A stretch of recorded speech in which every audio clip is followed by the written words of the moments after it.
Assalamualaikum warahmatullahi wabarakatuh. Perkenalkan, nama saya Muhammad Sultan dari Fakultas Teknik Program Studi Teknik Mesin Universitas Mataram.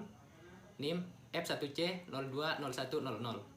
Di sini saya akan mewawancarai dua sahabat saya, namanya Anggun Anggita Saputra dari Fakultas Keguruan Program Studi PPKN, dan Ilham Malik dari Program Studi Pertanian Agroekoteknologi. Saya akan bertanya tentang mengapa pendidikan Pancasila ini sangat penting untuk mahasiswa saat ini. Saya akan mewawancari Anggun Anggita Saputra. Sebagai seorang mahasiswa, tentu saja kita sudah memiliki pola pikir yang tidak sama seperti anak-anak pada sekolah menengah, di mana pola pikir seorang mahasiswa sudah terbuka lebar. Mahasiswa lebih berpikir untuk berorientasi kepada masa depan dibanding apa yang akan dikerjakan pada hari ini. Pentingnya pendidikan Pancasila untuk seorang mahasiswa adalah sebagai pedoman untuk menjalankan hidup. Seperti yang kita tahu sendiri, bahwa rata-rata mahasiswa di Indonesia bersekolah atau menuntut ilmu di perguruan tinggi yang jauh dari tempat tinggalnya, atau yang kita kenal dengan istilah merantau. Sehingga dalam keadaan tersebut kita harus bisa berkamuflase di lingkungan masyarakat agar kita tetap terjaga nama baik kita. Pada saat kita jauh dari orang tua, kita senantiasa akan hidup dengan bebas. Nah, dalam kehidupan ini tentu saja kita harus mempunyai pegangan agar kita tidak sampai kebablasan dalam menjalani hidup. Nah, disinilah Pancasila akan masuk. Peran Pancasila dalam pendidikan.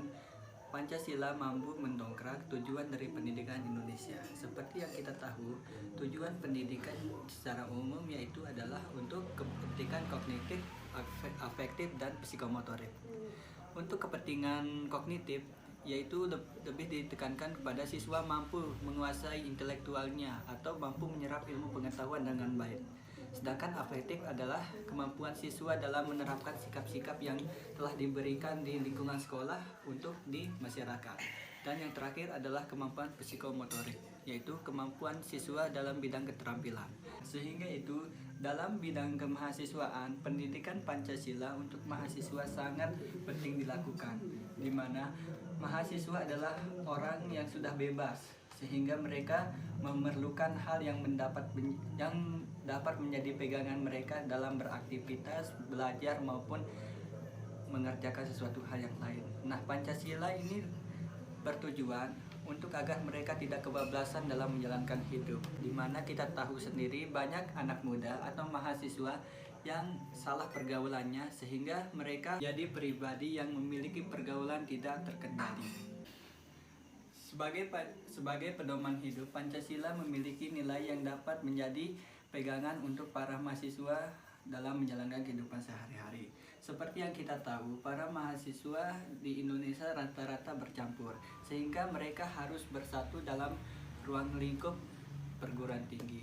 Sehingga di sini rasa persatuan Indonesia harus lebih ada pada diri masing-masing dari mahasiswa tersebut agar mereka dapat menghargai satu sama lain dalam perguruan tinggi untuk menuntut ilmu dan mencapai tujuan mereka masing-masing. Baik, itu penjelasan menurut Saudara Anggun.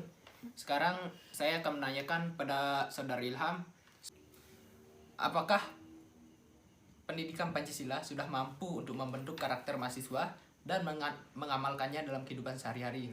Bagaimana pendapat Anda?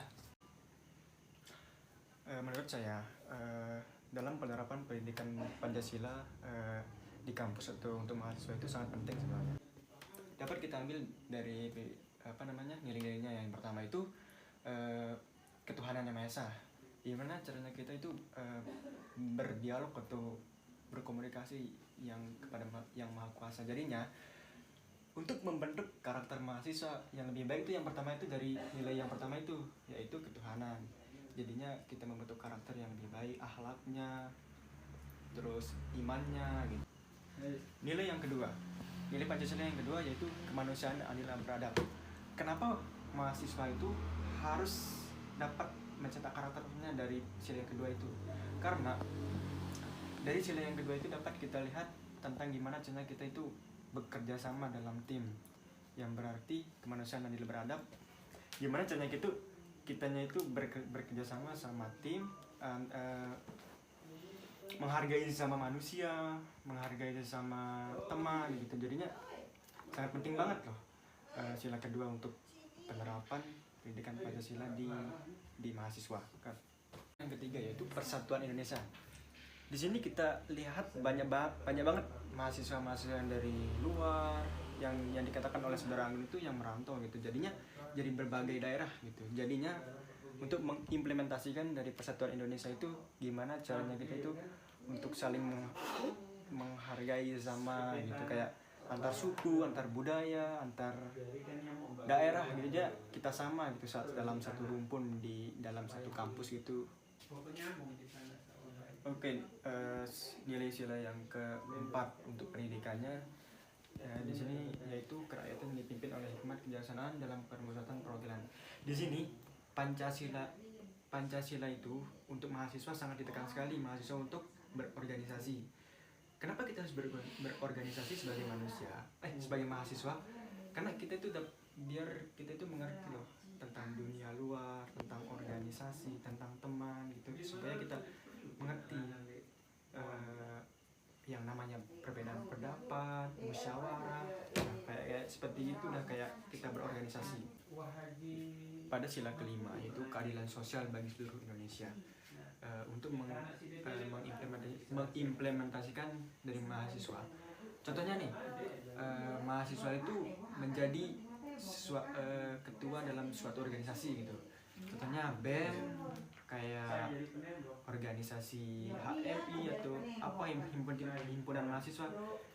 Untuk menjadi ketua itu di sini mahasiswa itu ditekan pada sila kelima itu yaitu adil dalam berbuat, berpendapat, menerima sanggahan gitu. Jadinya menjadi seorang pemimpin itu dalam konteks adil itu sangat penting sekali untuk seorang mahasiswa dan pemimpin.